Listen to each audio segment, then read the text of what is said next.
کتابوں میں ان کا ذکر، ان کی نشانیاں واضح، آنے والا اس شان سے آ رہا ہے کہ زمانہ منتظر بیٹھا ہے ان کا۔ بحیرہ راہب، جس کا نام تو کچھ اور تھا لیکن بحیرہ کے نام سے معروف تھا، کہتے ہیں کہ اس نے مذہب کی کتابوں میں پڑھا تھا کہ نبی آخر الزماں جلوہ گر ہوں گے اور مکے سے شام کی طرف جائیں گے، تو وہ راستے کے اندر ایک جگہ کلی ڈال کر کچھ خدام کے ساتھ وہاں رکا ہوا تھا۔ مقصد کیا تھا کہ کبھی تو گزریں گے اور میں ان کے دیدار کی دولت سے فیض یاب ہو جاؤں گا۔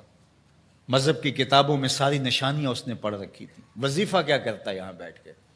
صبح ہوتے ہی مکان کی چھت پہ چڑھ جاتا ہے، اپنی اس کٹیا کے اوپر چڑھ کر کے حجاز کی طرف آنے والے قافلوں کی راہیں تکتا ہے۔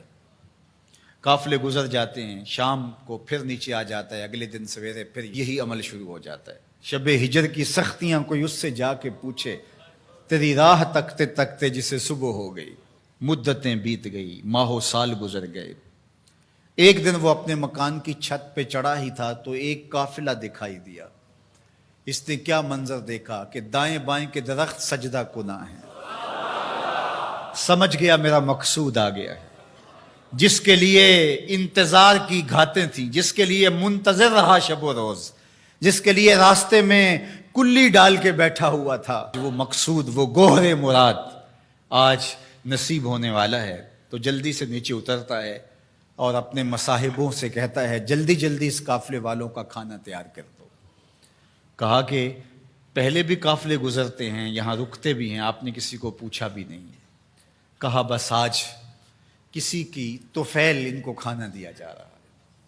یہ قافلہ جب قریب پہنچا اور انہوں نے پڑاؤ کیا، اس کی کٹیا کے قریب بہت بڑا ایک درخت تھا، وہاں رک گئے۔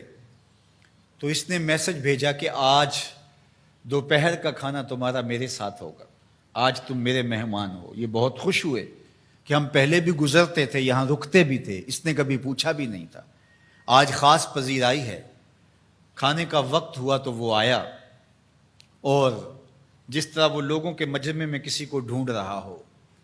حضور علیہ السلام اونٹوں کے پاس تھے، 12 سال حضور علیہ السلام کی عمر تھی، تو آقا کریم وہاں تشریف فرما تھے اور یہ سارے یہاں کھانا کھانے درخت کے نیچے بیٹھے تھے۔ میرے والد گرامی، اللہ ان کی قبر پہ کروڑوں رحمتوں کا نزول فرمائے۔ تو یہاں ترمذی شریف کے اندر تفصیلی واقعہ موجود ہے، اس میں عربی الفاظ جو ہیں ان کا ترجمہ اپنے لہجے میں وہ یوں کیا کرتے تھے کہ وہ بحیرہ راہب آ کر کے ان سے کہتا ہے کہ بارات آئی بیٹھی ہے، دولہا کہاں ہے؟ بارات آئی بیٹھی ہے، دولہا کہاں ہے؟ پھر حضور علیہ السلام جب تشریف فرما ہوئے تو اب وہ راہب آیا، فَأَخَذَ بِيَدِ رسول اللہ صلی اللہ علیہ وسلم۔ حضور کی عمر کتنی ہے؟ 12 سال، اور حضور کا اس نے ہاتھ پکڑ لیا۔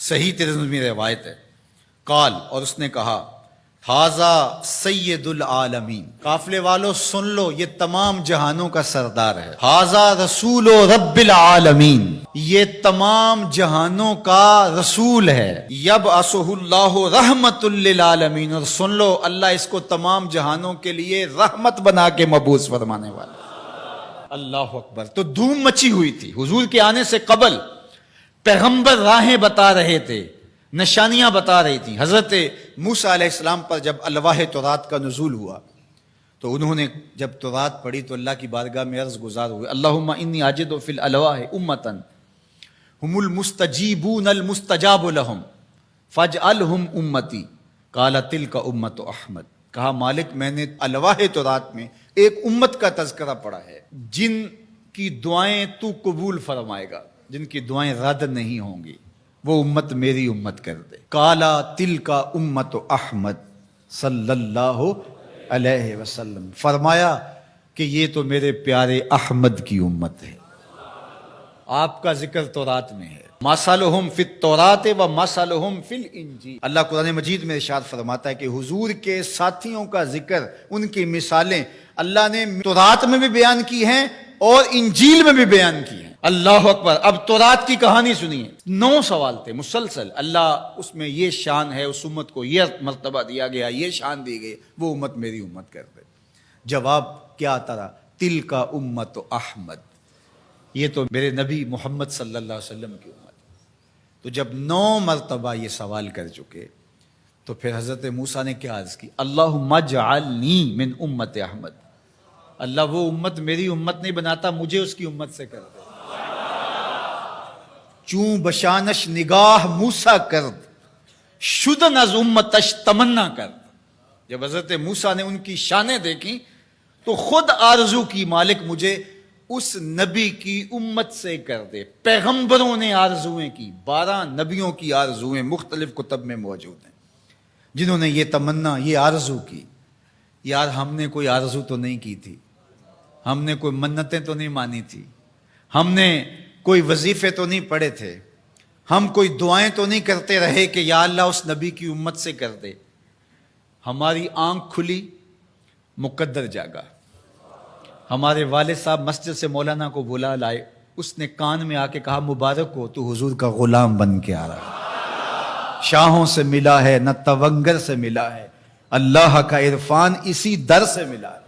اوروں کو ملا ہے تو مقدر سے ملا ہے، مجھ کو تو مقدر بھی تیرے در سے ملا ہے. یہ میرے اور آپ کے بخت کے ہم حضور کی امتی. میرے والد گرامی جھوم کے پڑھا کرتے تھے محمد جانے جانا ہے پیغمبر ہو تو ایسا. محمد جانے جانا ہے پیغمبر ہو تو ایسا ہو، رسولوں کی بشارت سے مبشر ہو تو ایسا ہو، امر توقیر کا سب کو موکر ہو تو ایسا ہو، کیا ہم کو غلام ان کا مقدر ہو تو ایسا ہو. کیا ہم کو غلام ان کا مقدر ہو تو میری خوش قسمتی میں تیرا امتی. بری نازم کے ہستم امتے تو گناہ گارم و لیکن خوش نصیبم. میں اس بات پہ ناز کرتا ہوں کہ حضور میں آپ کا امتی ہوں، گناہ گار ہوں لیکن خوش نصیب ہوں. تو ساری زندگی بھی اس نعمت کا شکرانہ ادا کرتے رہیں، حق کے شکر ادا نہ ہو پائے.